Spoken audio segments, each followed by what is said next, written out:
제가 이제 아이를 키우면서 이렇게 해보니까 저는 뭐 잘은 모르지만 전문가는 아니라고 말씀드렸죠. 아이에게 좋은 아빠가 된다는 것, 또 우리 좋은 엄마가 된다는 것, 그죠? 뭐 아주 간단한 것 같다고 사실. 저는 여러분들이 제 생긴 거 보시면 아시겠지만 저는 좀 이렇게 굉장히 까칠하게 생겼어요. 성격도 급하고.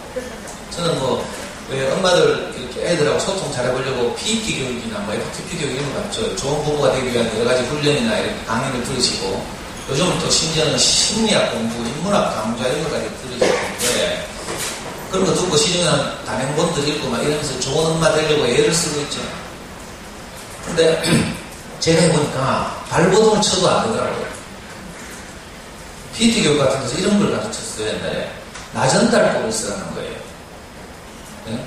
네가 왜 이랬노? 이렇게 말하지 말고 엄마는 애야 이렇게 해서 속상하단다 이렇게 말하는 거예요. 근데 저는 아무래도 이게 안 돼요. 성질이 급해가지고 바로 이렇게 막 욕 나오고요. 저는 바로 애들 발로 차고 머리 쥐박고 막 이런 스타일이라서, 애야 이리 오너라, 아빠는 네가 할 일을 안 해주고 아주 마음이 상하다란다. 이게 숨 넘어가. 좋은 아빠 되는 걸 포기했어요. 그리고 나서 이제 오히려 내가 좋은 아빠가 될 수 없다는 것을 내가 인정하고 나니까 그때부터 뭐 일이 시작되는 거예요. 그래서 우선 엄마들에게 제가 말씀드리고 싶은 것이, 좋은 엄마 되기를 포기하라. 역설적이죠. 왜냐하면 우리는 구조적으로 좋은 엄마, 좋은 아빠 될 수 없어요. 생물학적으로 우리가 아이들을 낳아놨지만, 그죠? 근데 우리 안에 우리가 아이들 키우다 보면 항상 어떤 불안감, 그죠? 그리고 자녀에게 있어서 뭐 어떤 것들 결정하려고 할 때마다 오는 막연함, 이런 것도 있고요. 또 아이를 다 키우고 나면 어떤 줄 알아요? 물론 매일 일상에서 그렇지만 아이를 막상 키워서 내가 소원하는 대학을 보내고 나면 그 다음 뭐가 밀려와요? 허무가 밀려와요. 허무. 이게 정신과에서 뭐라고 그러는가 하면 빈둥지 증후군 이렇게 부르죠. 빈둥지 증후군. 특히 우리 큰 나이 첫째 아이를 주로 엄마들이 키우면서 자기 모든 인생을 걸고 아이들을 바라줘요. 처음에는 이제 신랑으로부터 이제 남편의 뭐 성취나 승진 또는 경제적 풍요를 확보하는 것 이런 데 이제 주로 이렇게 관심을 가지다가, 우리가 어느 정도 살고 나면 그게 잘 이제 그냥 소신년을 살지 뭐 떼돈 벌 일 없구나 이렇게 깨닫게 되죠. 그 다음부터 이제 관심이 옮겨가는데, 그게 뭔가 하면 첫째 아이 잘 키우기 이런 거죠. 그렇게 해서 이제 우리 아이들 이렇게 최선 다해서 키우다 보면 대학 보내놓고 나면요 정신과 가야 돼요. 이런 거 참 많아요. 제가 그 10년 동안 활동한 장순에 크가는 아이들이 보면 이런 말은 진짜 많거든요. 이런 문제들이 늘 우리를 덮쳐오기 때문에 좋은 엄마가 된다는 사실은 불가능하죠. 거기서 시작. 그러니까 좋은 부모 따로 있지 않고요.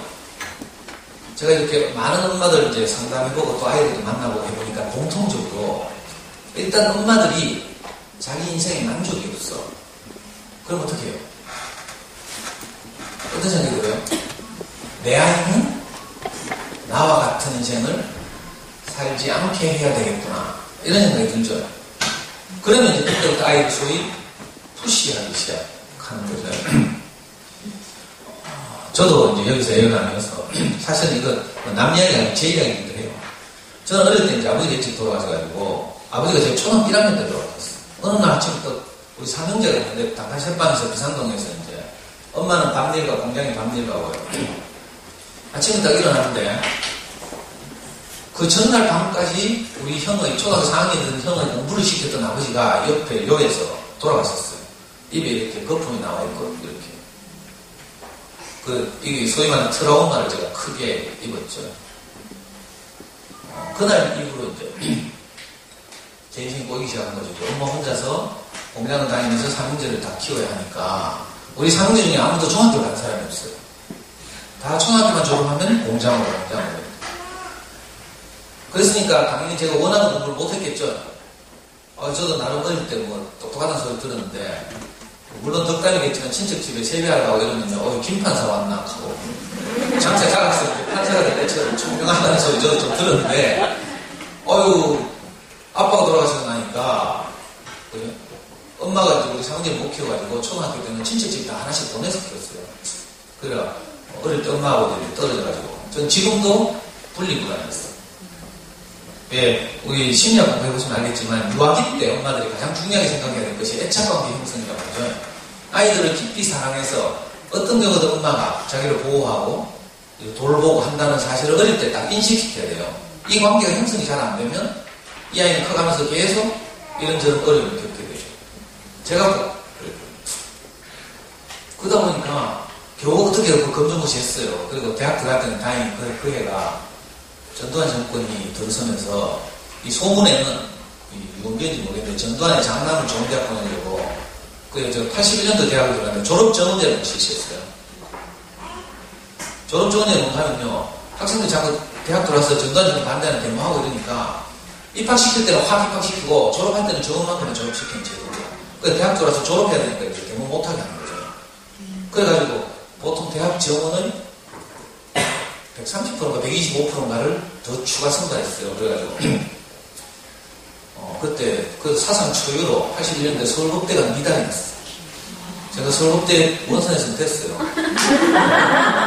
그래서 졸아가지고 서울법대 못 내고 내가 경대법대를 냈거든요.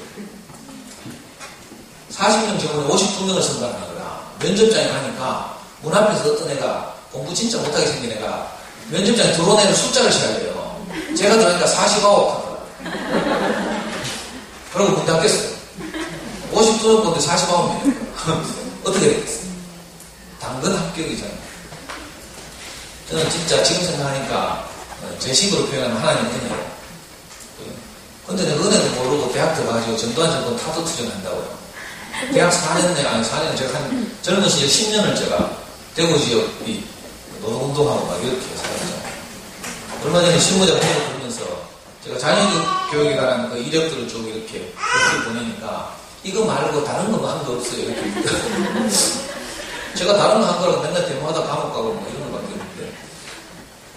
근데도 저를 불러주셔서 너무 감사하죠. 하여튼, 제가 이제 자녀교육에 들어서게 되는 게 우리 아이에게 이제 스트레스를 주고 이렇게 되는 게 제가 충분히 공부를 하지 못해서예요. 우리가 다 어릴 때 그렇게 꿈꾸지만 저도 소위 말하는 서울법대를 가고 싶어가지고. 그런데 내 생활에 내가 받치지 않으니까 항상 그게 아쉽고 안타까움이 많았죠. 그리고 내 불행이 제 인생에 만족 없으니 내가 아버지 돌아가시는 바람에 공부를 충분히 못해서 그렇구나 이렇게 생각이 되니까 당연히 내 아이에게 어떻게 하겠어요. 공부 잘해서 아빠 소원 좀 풀어도 물론 그것처럼 포장해요. 인생을 위해서. 근데 사실 그렇지 않고요. 내 아쉬움을 우리 아이는 대물림하지 않았으면 좋겠어요. 엄마들 젊은 엄마들 보니까 잠원 한 잔 많이 시키는 엄마들 있어요. 이런 엄마들 왜 유아기 때부터 잠원 한 잔 시키냐 했더니 출생신고를 갖다가 구청에서 남편 이름을 한자로 쓰래. 이런 경우 있는지 몰라. 저는 있어요. 우리 집사람은 한자로 써야 되는 거야. 큰일 났어요. 한자 쓸 줄 알아요. 그래가지고 부랴부랴 막 중등지 가져간 거 꺼내가지고 뺏기죠.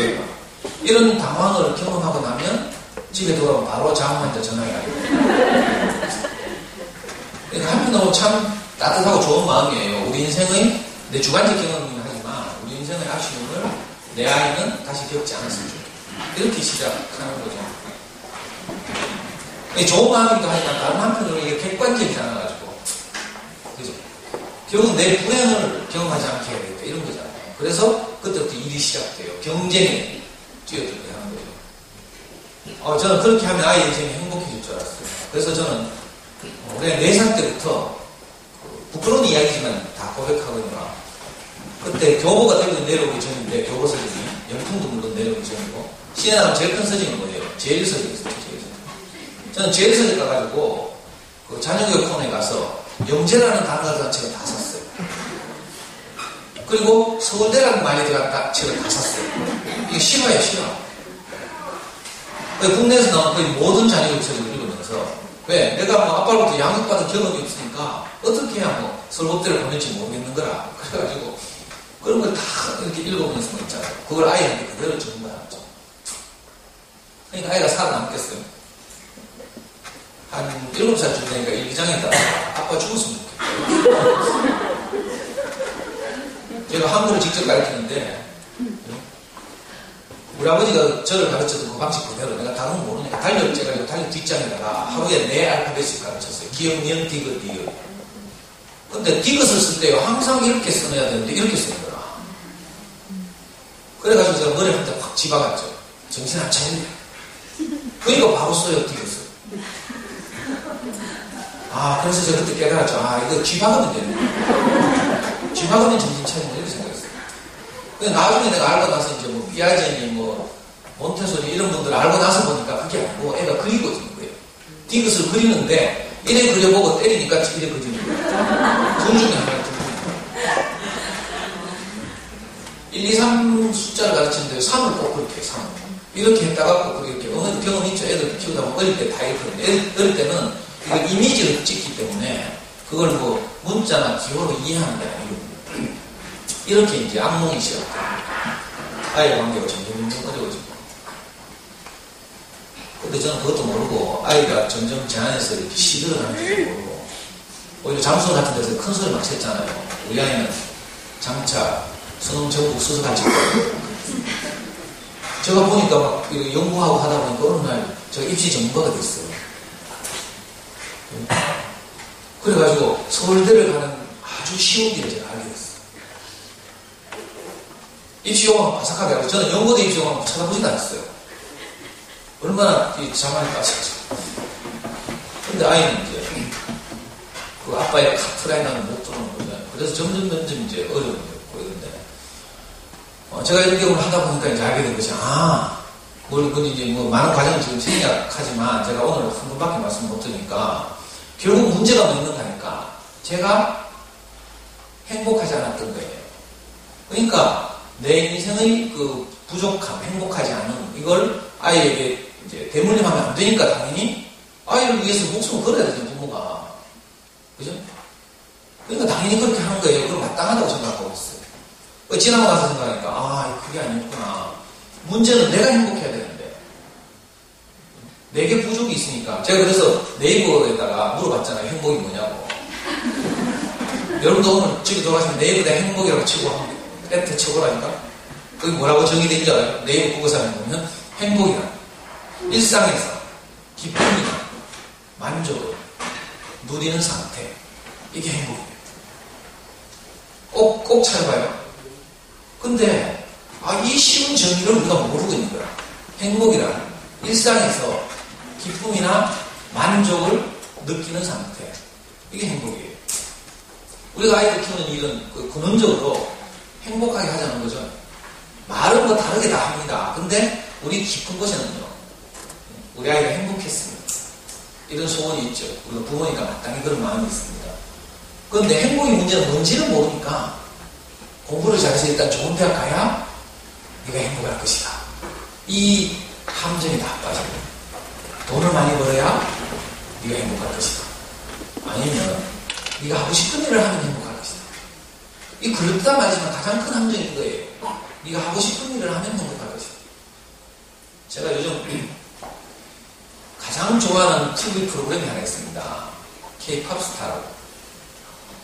보신 분들 계세요? 네. 거기 보면 그 박진영의 예리한 심사평하고 양현석의 그 따뜻하게 그 참가자를 품는 그런 이 마음, 그리고 시크한 보아의 얼굴을 감상하는 즐거움. 이것 때문에 제가 K-POP 스타 굉장히 좋아합니다. 이번 일요일날 K-POP 스타 생방송 탑8 나와서 노래하는데 거기 참가자 중에 나이 제일 많은 애가 있어요. 앤드류 최라고. 엄마들이 굉장히 좋아하더라고요. 목소리가 굉장히 따뜻하고 해서 여성들에게 아주 매력적인 목소리라고. 양현석이 심사평을 하면서 앤드류에게 그렇게 물어요. 너는 행복의 기준이 뭐라고 생각하느냐? 하니까 양현석, 앤드류 최가 한 말이 자기가 하고 싶은 일을 즐거워하면서 하는 것입니다. 이렇게 영어로 대답했어요. 그러니까 양현석이 정답을 말해서 너무 기분 좋다 하면서 행복하게 사는 것이 인생의 가장 큰 성공입니다. 이렇게 말해요. 근데 얼핏 들으면 비슷하고 그렇단 말 같죠. 근데 문제는 뭔가 하면요. 자기가 하고 싶은 일을 하면서 사는 것이 행복이라고 생각하는 거죠. 여기 계신 분들 중에 자기가 하고 싶은 일을 지금 하면서 사시는 분들 있어요?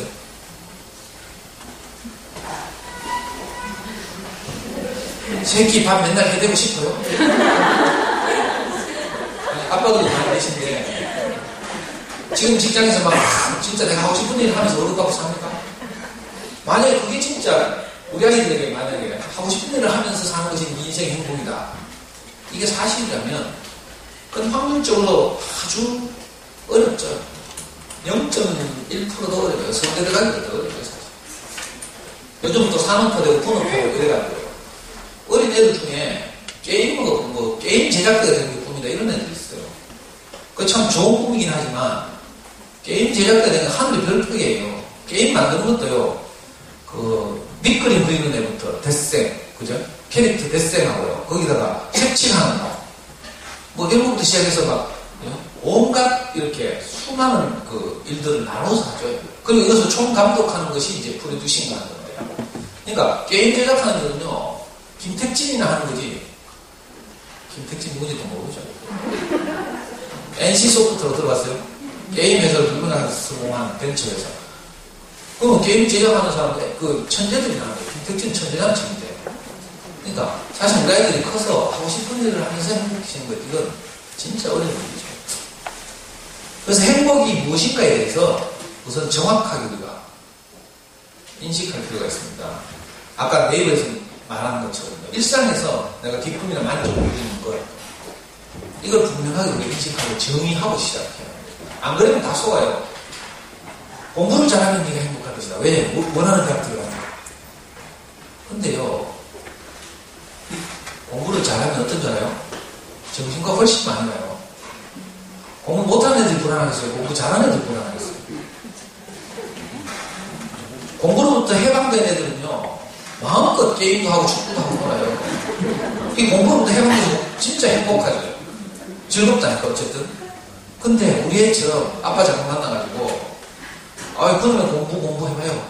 끝이 없어, 끝이. 반에서 1등 하니까 어떤 생각 듭니까? 전교권에 들어야죠, 전교권에. 반에서 1등인데 전교 13등 하는 1등도 있어요. 그렇죠? 안 되잖아. 서울법대 보내야 되는데, 또 하나님이 제 길을 막으신다고 서울법대를 없앴고 로스쿨로 전환하네. 우리나라에. 그래서 그 다음에 제가 정치로 수정해가지고 저도 목표를 서울대 경영대학으로 잡았죠. 하여튼 최고의 대학 이렇게 잡았어요. 근데 서울대 경영대학 가려면 수능치 가지고 뽑는 애들 50명이에요. 50명. 수능을 60만 명, 문과 40만 명, 45만 명이 치는데 거기서 몇 등 해야지 그거 가겠어요. 아찔하죠. 근데 전교 1등 하면 전국에 전교 1등이 몇 명인 줄 알아요? 우리나라 고등학교가 1700개 있어요. 전교 1등 몇 명인데요? 3400명. 이과 전교 1등 의대 가는 애 있어요. 그 문과만 칩시다 그러면 문과 1700명 있는데 그 중에서 수능이 몇 등 안에 들어야 서울대 경영대학을 가겠냐고요. 50명 뽑으면 적어도 한 100등, 150등 안에 들어야 안 가겠어요? 서울대 경영대만 다 가는 거 아니니까 우수한 분 중에 다른 데도 사회대도 가고 뭐 인문대도 가고 이러니까 그러니까 전교 1등 해도 돼요 안 돼요? 안 되죠. 그러니까 어떻게 해요? 이제 전국 등수 따지는 거예요. 전국 등수. 실제로 제가 우리 아이가 모의고사를 쳐가지고 전국 5등 한 적 있어요. 이런 얘기 미리 해야 되는 거야. 반응이 확 좋아지고. 우리 아이가 학원을 한 군데도 안 가고 전적으로 제가 잠수는 활동을 통해 도움을 받아가지고 학원이나 사교육에 한 번도 의존하지 않고요. 실제 수능에서 0.1% 안 들었어요. 그러니까 제 얘기 잘 들어주시면. 근데 이게 문제가 아니고요. 만족이 없다 이 말이에요. 전교 1등 했어요. 만족이 없어요. 왜? 1700명이나 경쟁자가 있으니까. 이게 됩니까? 그러니까 아이를 키우면서 우리 아이가 공부를 잘해서 그지? 지가 원하는 대학을 가면 나도 만족하고 아이도 인생 행복할 것이다. 속으면 안 된다고요. 이건 벌써 우리보다 인생을 먼저 살아본 분들이 다 말했어요. 그러니까 이걸 객관적으로 추상화시켜서 말하면 환경이나 조건을 통해서 환경이나 조건의 변화를 통해서 우리 인생이 만족할 것이다. 이건 속는 거죠. 우리 아이는 그냥, 우리 아이는 성적을 통해서 계속 성적이 상승했지만, 저는 항상 불안했고요. 아이도 마찬가지였어요. 결국은 불행하게도 서울대 경영대학에 떨어졌어요. 입시에서 실패한 거죠. 객관적으로 보면, 야, 좋은 대학 갔다 이렇게 되겠지만, 내 목표가 서울대 경영대학이었는데, 못 가서 또 실패. 거기서 만족이 없다고요. 이건 뭐 우리 애만 그런 게 아니죠. 우리 집 사람은 예를 들어볼게요. 우리 집 사람은요, 작업해보는 가지고 처음에 250리터짜리 냉장고를 사가지고 시집을 왔어요. 근데 냉장고 너무 작잖아요. 자기 또 일하러 가는 그러니까 항상 시간이 쫓이고 그러니까 반찬도 좀 해가 넣어놔야 되고 뭐 이런데. 그래가지고 막 저하고 결혼한 후로 계속 냉장고 작다고 노래를 불러. 그래가지고 하루 종일 쫄려가지고 냉장고 키 큰 걸 샀어요. 500ml짜리. 그것도 쓰니까요. 얼마 지나가서 또 좁은 거라. 그 다음에는 양문형 냉장고가 필요하네. 그래가지고 그 다음에 삼성 지페리 양문형 냉장고를 샀어요. 그냥 만족합니까? 그 다음에 김치 냉장고가 필요하네. 다 하시네. 그래가지고 김치 샀어요. 근데요, 제가 먹으려고 냉장고 문 열어보거나 냄비 뚜껑 열어보면요, 냄비 뚜껑마다 다 곰팡이고. 그 사람 지금 고3 다니는 좀 바빠. 바쁘신 건 이해하시겠는데. 야, 그래도 그렇지. 250리터짜리 냉장고 있을 때나, 김치 있을 때나, 똑같아요. 내가 먹을 게 없어. 오늘도 내가 김밥 먹고 왔어요, 김밥. 그리고 이번에 새 아파트 입주하니까, 저 달서구 상현동에 화성파크 드림이라고 공무원 임대 아파트 사는데, 혹시 그거 사시는 분 있어요? 이 공무원도 있고. 거기 가니까 빌트인 냉장고, LG 김치도 까지 주더라고. 냉장고 3개나 됐어. 우리 사람 만족하게요? 여전히 제가 먹을 반찬 없고요. 냉동고에는 뭐 꽉 차가지고 냉동고 문 열면 두루룩 떨어져요. 아예 겁나서 열 생각을 안 하고. 냉장고에는 뭐 용기에 뭐 많이 있어. 근데 내가 먹을 게 없어요, 문제. 이거 뭘 말하고자 한다면요. 환경이나 조건을 통해서 그걸 변화시켜서 내가 만족하려고 하는 것은 속는 것이다. 끝이 없다. 이걸 뭐 옛날 선생들이 다 말했어요. 그래서 불가에서는 6도 윤회 한다고 하죠. 6도 윤회 가운데 6개의 세계를, 그죠? 이렇게 몇 억을 거쳐서 돈다 이런 뜻이에요. 그 6도 가운데 아기도라고 했어요. 어쩌면 이건 뭐 몇 억을 거쳐서 윤회하는 것이 아니라 우리가 일생을 살면서 이 6개의 세계를 왔다리 갔다리 하는 것일 수도 있어요. 아기도는 뭔가 하면요. 아기라는 귀신이 사는 세계라는 뜻이죠. 아기라는 귀신의 특징은 뭔가 하면 목구멍은 바늘구멍만 하는 거예요. 배는 집체만 하는 거예요. 한번 생각해봐요. 목구멍은 바늘구멍만 하고 배는 집체만 하다. 이게 무슨 뜻이에요? 먹어도 배부르지 않다. 해도 만족이 없다 이거예요. 등 따시면 배부르고 싶죠. 옛날 우리나라 속담이 있어요. 말 두면 종 부리고 싶다. 집신 신고 계속 들어다니까 피곤하고 다리 아프죠. 그래서 말이 한 마리 있으면 좋겠다. 이렇게 생각해요. 소박하죠. 근데 말이 있으면 어떻게 됩니까? 말북도 갈아줘야 되고 안장도 해고 말 목욕도 시켜야 되고요. 얼마나 할 일이 많아졌는지 몰라. 그렇죠? 여러분 차 없을 때 뭐 차 한 대 있었으면 좋겠다. 이렇게 생각하죠. 차 한 대 생기면 어때요? 맨날 엔진 오일 갈아야 되고요. 뭐 점검해야 되고요. 엄마도 그거 못해가지고 남편한테 부탁하죠. 남편은 니 차 니 알아서 하라 하죠. 한 부부싸움 나는 거예요. 말 두면 종 부리고 싶어. 종 그래서 이제 하나 채용하죠. 종 채용은 어떻게 돼요? 월급 줘야 되죠. 월급 주려면 뭐 있어야 돼요? 돈이 있어야 돼요. 그러니까 끝이 없는 거예요. 이게. 그러니까 우리가 아이들에게 좋은 부모가 된다는 거. 이건요. 환경이나 조건을 바꿔가지고 아이들을 행복하게 하려고 하는 이 도구마에서 벗어나야 가능합니다. 그러니까요. 우선 아이를 행복하게 하려고 생각하지 말고요. 아이를 정말 행복하게 하고 싶으면 내가 행복해져야 돼요. 아주 단순하고 간단한 거죠. 왜냐하면 내가 부족하면 아이에게 그걸 대물림하고 싶지 않아서 우리 아이가 너무 소중하고 사랑스러우니까 우리가 최선을 다해서 아이를 괴롭히는 거죠. 제가 지금 10년째 엄마들 만나서 상담하고 하잖아요. 10년 장순에서 제가 좀 우리 아이를 제대로 목격 키울 때 대학 들어가기 전에는 다른 도시들에서 저를 만나면 많이 왔어요. 상담하러 오는데 많은 엄마들 만나보면 제가 느끼는 게 뭔지 알아요? 가만히 놔두는 게 제일 잘하는 건데 우리 아빠들이 이렇게 자주 말하죠. 아, 좀 놔둬라. 지가 알아서 큰다. 아빠도 집에 가서 이렇게 말해요. 엄마들 그 말 들으면 정말 무책임하고 지는 아무것도 안 도와주면서 와가지고 뉴스나 보고 뭐 스포츠나 보면서 리모컨을 돌리고 있으면서 막 속상하죠. 네? 아빠의 본의가 없어서 그래요.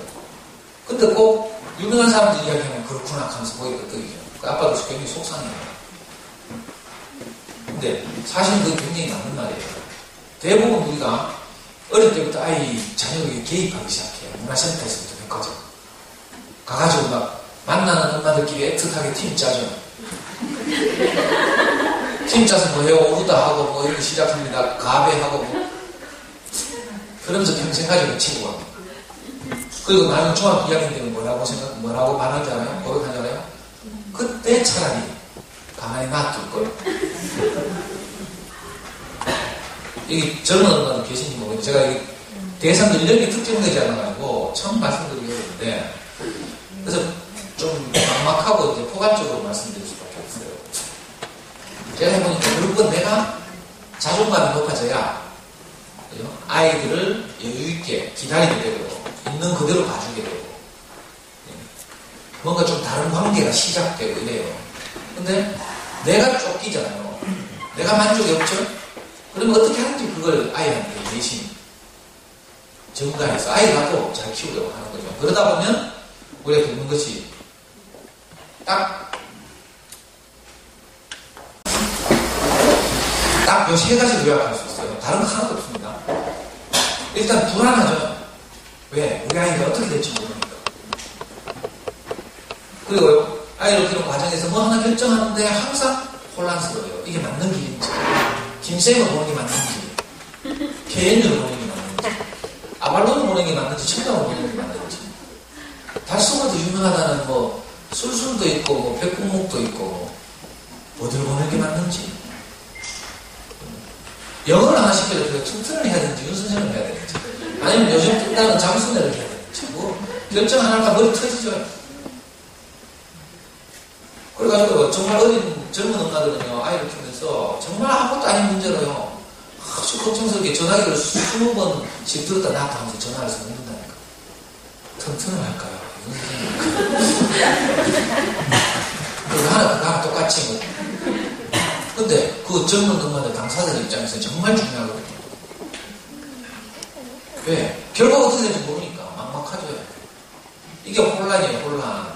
그 아이를 키우면 매 과정에서 뭐 하나를 결정해야 되죠. 고등학교 보낼 때 되면요, 자사고를 보내야 됩니까? 말아야 됩니까? 자사고도 자립형사 있고 말고 자율형사 있고, 자율형사 있고 뭐 민사고 이런 데죠. 서울에 뭐 하나고등학교, 포철고, 이런 데는 당연히 좋은 데니까 보내야지. 그거 말고 요즘은 뭐 이상하게 뭐 이명박 정부에서 뭐 이상한 뭐 고교 달화 정책으로 뭐 오만 학교 다 만들어놔요. 엄마들이 무슨 학교인지 몰라요. 그러니까 아이를 키우면서 늘 혼란스럽죠. 그리고 다 키우고 나서 보면 내 손에 잡힌 게 하나도 없어. 그래서 허무하지. 그리고 어떤 젊은 엄마 중에 이런 말을 해요. 오늘 하루를 아이하고 막 부딪히면서 열심히 살았대.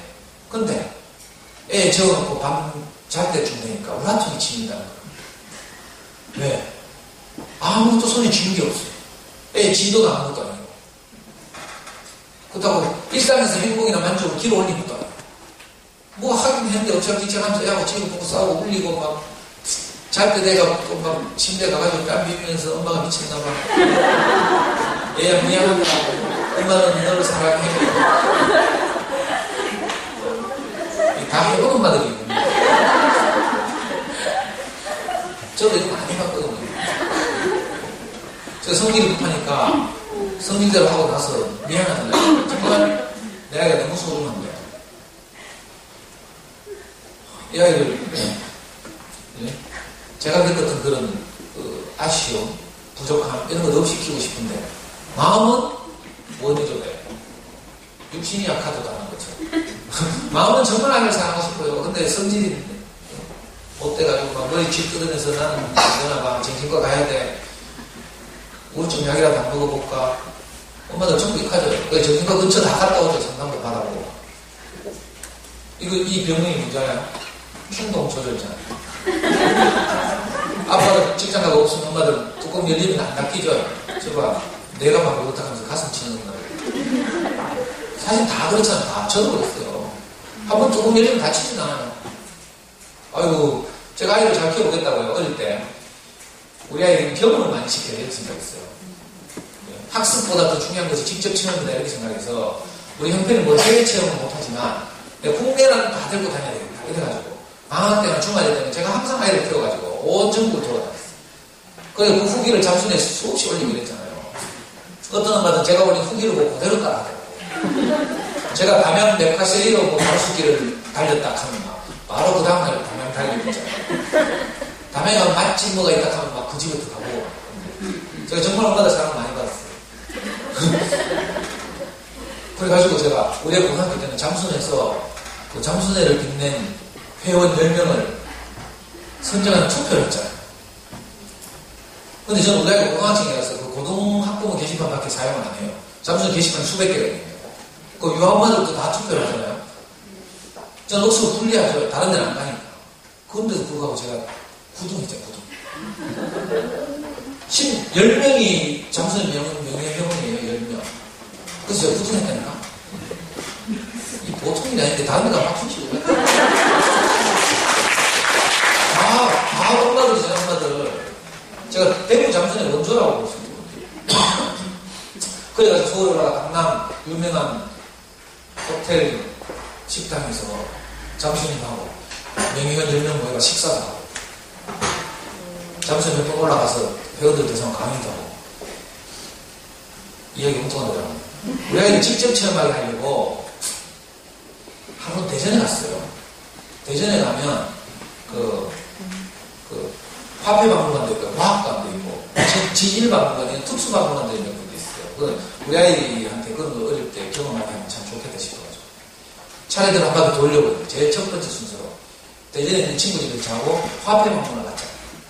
근데 내가 한 묵었던 친구 집에 친구 아이들이 있는데 이게 우리 아이하고 나이가 똑같아요. 그 애들 아침에 막 일찍부터 일어나가지고 뛰노니라고 아침은 안 먹네.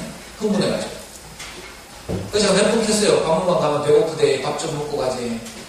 아무 말은 안 들어요. 그래 할 수 없이 그냥 화폐박물관 갔어요. 가니까 막 훈장도 막 전시돼 있고요. 화폐만 있는 게 아니라 정말 애들이 좋아할 만한 아이템들이 많이 이렇게 전시돼 있어요. 근데 아니나 다를까 한 30분 지나자마자 애가 징징대기 시작합니다. 배고프다. 아빠는 무서우니까 아빠한테 못 가고 엄마 졸졸졸 따라가면서 계속 배고파. 근데 화폐박물관에 매점이 없어. 그러니까 엄마가 하도 막 애한테 시달리니까 저한테 애를 끌고 왔어요. 당신은 그렇게 좀 해봐라. 그래서 내가 뭐 처음에 알아듣기 이야기했죠. 봐라, 아까 네가 밥을 그렇게 안 묻지? 엄마는 또 그런 말 하죠. 엄마는 한 말 보면 틀린 말 하나도 없어요. 저도 아이한테 틀린 말 하나도 안 해요. 다 맞는 말. 봐라, 박물관 가면 배고프니까 밥 먹으라 했지? 네가 안 먹고 놀았지? 박물관 안에 매점 없지? 그러니까 참아야 되지? 우리 배고서 멀리 왔지? 다 맞는 말이죠. 근데 어때? 문제는 애가 배고픈데. 맞는 말이 사람을 살릴 수는 없어요. 배고픔을 해결할 수는 없어요. 그렇죠? 근데 계속 지금 이거니까 내가 내 지병이 도져가지고 충동을 조절했잖아. 뚜껑이 확 열었어. 그래가지고 애 질질 끌고 주차장으로 와가지고 나만 목에 그렇다 봉고차 뒤에 세우고 머리 쥐박고 발로 차고 지금은 웃으면서 이야기하지만 제 인생에 아이에게 가장 미안한 장면 3명 중에 하나. 같이 갔던 일행들이 막 와가지고 뭐 후배들 와가지고 형 마이크 하나 참아라. 시끄럽대 시끄러 정해라. 제가 열받아 죽겠는데 하면서. 애들 계속 쥐박고 내가 자제가 안 돼요. 우리 와이프 울고 있어서 막 난리도 안 되고. 어릴 때 애착관계 형성이 제대로 안 돼가지고. 어릴 때 진짜 아이들 사랑 많이 해야 돼요. 표현하고 안아주고 스킨십하고. 그러니까 나중에 어떻게 끝난 줄 알아요? 그 화폐박물관은 조폐공사 안 했어요. 조폐공사는 돈을 찍어내는 것이죠. 아직 보안 철통 같은 것이. 곳곳마다 CCTV가 다 있었죠. CCTV를 보고 고위층이 저 아동학대라고 경찰을 보고 그러니까 막 경찰 선생님이 막 뛰어오더라고요. 알고 보니까 다행히 경찰은 아니고 화폐 방문한 경비 아저씨. 고위층에서 지금 경찰을 고발하라고 아동학대라고 지시가 내려갔다 하면서. 그래가지고 거기서 개망신 당한 거예요.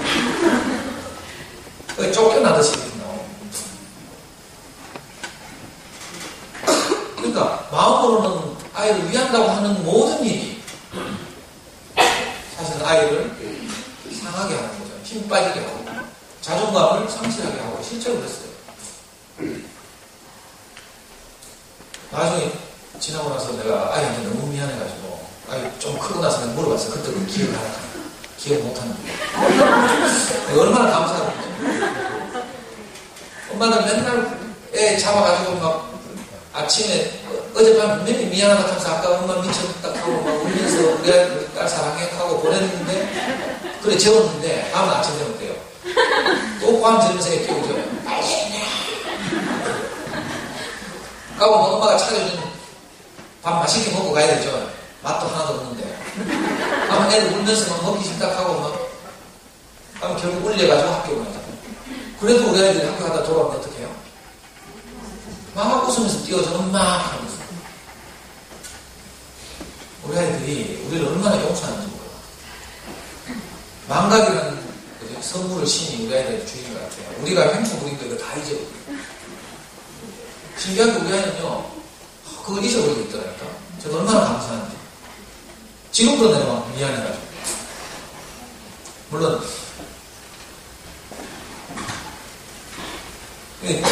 제가 정말 아이를 어떻게 키워야 될지 잘 몰라가지고 이런 많은 실패들을 했어요. 제가 여러분들 앞에 선 것이 사실은 아이를 잘 키워서 성공해서 선 게 아니고요.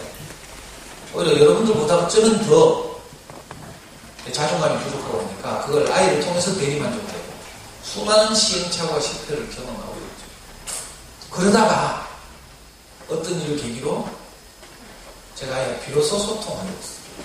물론 이제 근원적으로 제가 전생에 스승을 만나서 이제 인생이 어떤 것인가를 알고 나서 그렇게 됐지만 아이하고 관계 안 했어요. 제가 항상 불안하고 그랬어요. 왜? 서울대를 보내야 되니까. 근데 다른 한편으로는요, 제가 아이한테 늘 뭐라고 말하는가 하면 인생은 마라톤 같은 것이었다.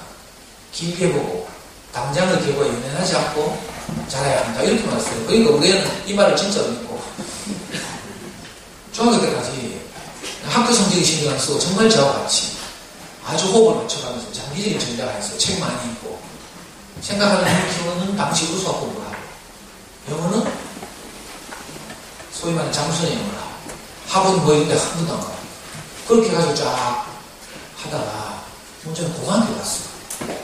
이제 입시가 시작된 거죠. 제가 아까도 말씀드렸잖아요. 요즘은 조금 달라지긴 했는데 서울대를 가는 가장 쉬운 길은요. 고등학교 가서 아주 실력 나쁜 고등학교를 가는 거예요. 학력 수준이 낮은 고등학교. 거기 가서 3년 내에 모든 과목을 1등 하면 돼요. 아니 1등까지 필요 없지 1등으로 받습니다. 그러면 서울대 지역균형 선발전형이라는 제도가 있어요.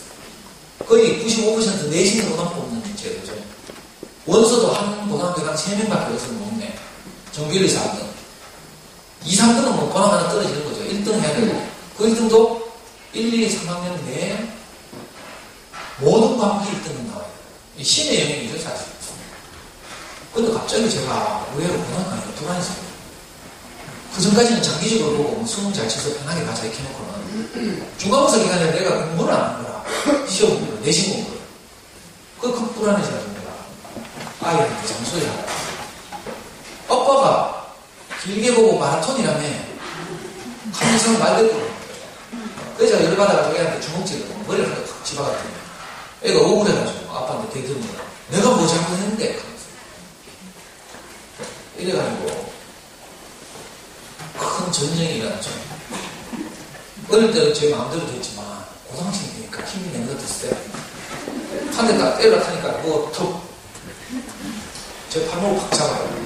나머지 손으로 한 대 더 집어하고 하니까 이쪽도 딱 잡아. 그 다음에는 저를 벽으로 밀어붙여요. 지가 억울해가지고. 그래, 네가 감히 아빠한테 지금 무력을 사용하나? 이래가지고 이것 빨리 하면서 막 제가 바둥거리다가 육박쟁이 벌어져가지고 우리 애는 억울하니까 막 울면서 아빠 제발 이러지 마, 아빠 제발 이러지 마 하고 저는 이 새끼가 안 먹나 그 카가 거실에 엎어져가지고 막 뒹굴다가 애 손을 뿌리치려고 하다 제 난린 거 다 찢어지고요. 나중에 제가 애 밑에 깔려가지고 애가 저를 올라타고 앉아가지고 아빠가 행패 부리니까 이성은 잃었죠. 그러니까 아빠 팔만 딱 붙들고 위에 딱 올라앉아가지고 막 울면서 아빠 제발 이러지 마 제발 이러지 마. 정말 비참했어요. 그래가지고 제가 그때 아이에 대한 모든 것을 내립니다. 왜? 너무 비참하니까 내 생각대로 아이에게 하려고 하던 것이 더 이상 통하지 않게 된 거죠. 다른 집은 보통 중학교 2학년쯤 되면 이런 걸 경험하는데 우리는 그래도 비교적 장수리 하면서 아빠하고 좀 이렇게 사이가 좋아서 고등학교 1학년까지 간 거죠. 그러나 중학교 2학년이나 초등학교 6학년 때나 고등학교 1학년 때나 경험하는 것은 본질은 똑같잖아요. 내 오름대로 내 생각대로 하려고 하니까 결국은 아이하고 이 말이야. 이 부모가 아니잖아요. 말이 아니에요. 제 인생이 너무 비참하고 애하고 싸우다가 난닝구 찢어지고 뭐 애한테 깔려가지고 막 너무 미안해가지고 그날 제가 모든 것을 다 내는 내 손에 힘이 다 풀려가지고 온몸에 힘이 다 빠졌어요. 그래가지고 제가 거실이 떠나가도록 통곡을 했어요. 우리 어머니 돌아가실 때 빼놓고 내가 그렇게 울어본 적이 없어요. 그러니까 우리 집사람은요 막 돌아다니면서 이게 5월달이 되겠는데 창문을 다 닫아요. 동네 지나갈까 아빠 울면서 쪽팔린다. 내가 너무 비참했어. 그래가지고 그날 제가 아이 앞에서 저를 시인하게 됐죠. 아빠가 지금까지 너를 키운다고 해온 모든 것이 너를 속상하게 한 것이 너무 미안하다. 앞으로는 다시는 아빠가 성적으로 너를 혼내지 않아. 내가 두 가지 약속했어요. 다른 하나는 제가 이제 그 엄마도 그런 거 좀 있을 텐데 아이를 키우면서 아이가 이제 보통 가벼울 때 제 말을 잘 안 듣잖아요. 시키는 잘 안 하면 제가 어떻게 하냐면 아이 방에 가서 교복을 들고 나오는 신문에 교복 째고는 학교가 필요 없다. 왜냐하면 제가 학교를 못 다녔잖아요. 그래서 우리 아이가 아침마다 영남고등학교 교복을 입고 신발을 신고 학교로 가는 그 뒷모습을 보면 내가 너무 감동이 돼요. 너무 자랑스럽게 대견하고. 그래서 막 사진 좀 찍으려고 하면 애는 또 막 못 찍게 하고 찌랄하죠. 사실 제 속마음이 그렇거든요. 우리 아이가 학교 교복을 입고 아침에 등교하는 것이 너무 기특하고 대견하고 자랑스러워. 그러니까 이제 말 안 들으면 내가 교복 가서 교복 제품도 학교 가지 마라. 이렇게 협박하는 거예요. 제 생각에 학교 가는 게 제일 소중하다고 생각해서 그렇죠. 근데 우리 아이는 그때마다 아빠 알았어. 앞으로 잘할게. 아빠만 잘 들을게. 하면서 이제 자기가 자기 죽음을 지불해서 아빠를 살리는 거죠. 하면서. 그렇게 왔어요. 그래서 그날 제가 비참하게 제 자신이 이렇게 인식된 날 아이한테 두 가지를 할 수 있어요. 다시는 아빠가 니한테 교복 쨌다는 소리 안 할게. 사실 아빠 마음은 이렇다. 아빠는 네가 교복을 입고 아침마다 학교에 가는 것이 너무 자랑스럽고 대견하고 이렇다. 그리고 아빠가 그러면 성적 때문에 불안해서 너를 그렇게 못 살게 해서 너무 미안하다. 아니 성적으로는 내가 다시 니한테 혼내지 않겠다. 이게 두 가지 약속이었어. 또 혼 안 내니까 진짜 소리가 떨어졌다. 큰 대가를 지불했어요. 그리고 저는 아이를 얻었어요. 그날 이후로 저는 항상 아이한테 그런 말 했어요. 아빠는 어떤 경우든 그전에는 아빠 마음에 들어야 네 편이죠. 성적이 적어도 이 정도는 돼야 아빠 아들이다. 늘 이런 내 기준을 가지고 아이를 됐어요. 그러니까 내 기준을 통과하면 내가 아이가 사랑스럽지만 내 기준을 통과하지 못하면 바로 차오고 내 멋대로 행태해버리고 했잖아요. 그러니까 제게 있는 어떤 기준 때문에 내가 아이하고 소통할 수 없었던 거예요.